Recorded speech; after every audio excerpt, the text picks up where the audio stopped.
जय श्री राम। आज हम जानेंगे कि विवाह संस्कार क्या है और विवाह संस्कार में कौन कौन सी विधियां और कर्मकांड किए जाते हैं।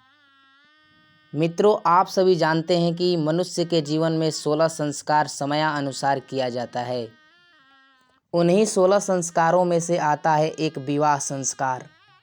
विवाह संस्कार पूर्वक ही मनुष्य अपने गृहस्थ जीवन में प्रवेश करता है और विवाह एक पवित्र संस्कार का नाम है, जो कि इस संस्कार में नाना प्रकार के शास्त्रों के अनुसार विधियां और कर्मकांड किए जाते हैं, जो कि आपको इस वीडियो के माध्यम से हम बताएंगे। इसलिए वीडियो को आप अंत तक देखें। मित्रों, विवाह संस्कार में जो सबसे पहले कर्मकांड एवं विधियां होता है उसका नाम है वागदानम। मित्रों, वागदानम का मतलब होता है शादी के लिए बातचीत करना। इसके बाद से दूसरा विधि होता है जिसका नाम है मंडप निर्माण। मंडप निर्माण यानी विवाह के लिए एक मंडप का निर्माण किया जाता है, जिसको हम मंडप निर्माण या माड़ो छवाई कहते हैं। तीसरे नंबर पर जो विधि होती है उसे कहते हैं वधू गृहे वर पक्षस्य स्वागतम, अर्थात वधू के घर पर वर पक्ष का स्वागत होता है, जिसको हम आधुनिक युग में द्वार पूजा बोलते हैं। अर्थात जब बारात पहुंच जाती है तो द्वार पूजा होता है, उसे ही वर पक्ष का स्वागत माना जाता है। अतः बारातियों का स्वागत करना ही वधू गृहे वर पक्षस्य स्वागतम कहलाता है। चौथे नंबर पर जो विधि होती है उसे बोलते हैं वर वधौ परस्परम निरीक्षणम। वर वधौ परस्परम निरीक्षणम का मतलब होता है जयमाल, जो आज के लोग बोलते हैं।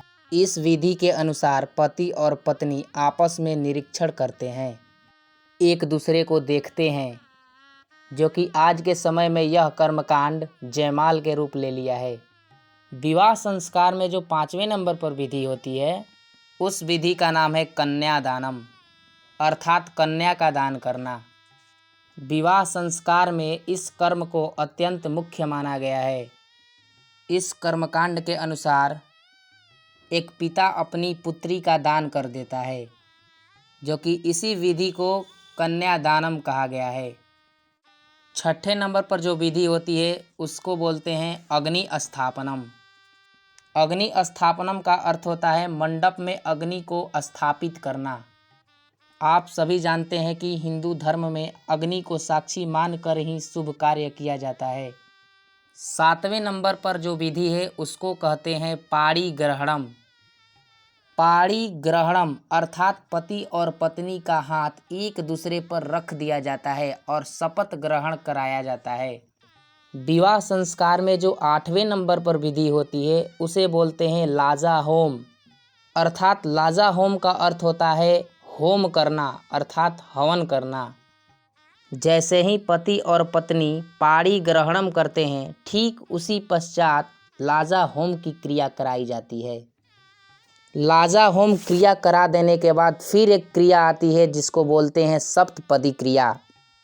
सप्तपदी क्रिया का मतलब होता है 7 फेरों का 7 वचन, अर्थात कन्या का 7 वचन होता है और वह अपने पति से कहती है कि इन 7 वचन का आपको पालन करना पड़ेगा, क्योंकि मैं आपके साथ विवाह कर रही हूँ।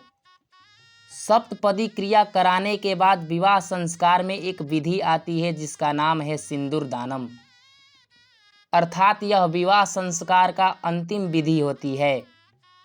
इस विधि को करने के बाद विवाह संपन्न हो जाता है। सिंदूर दान का मतलब है वर अपने वधू को सिंदूर लगाता है।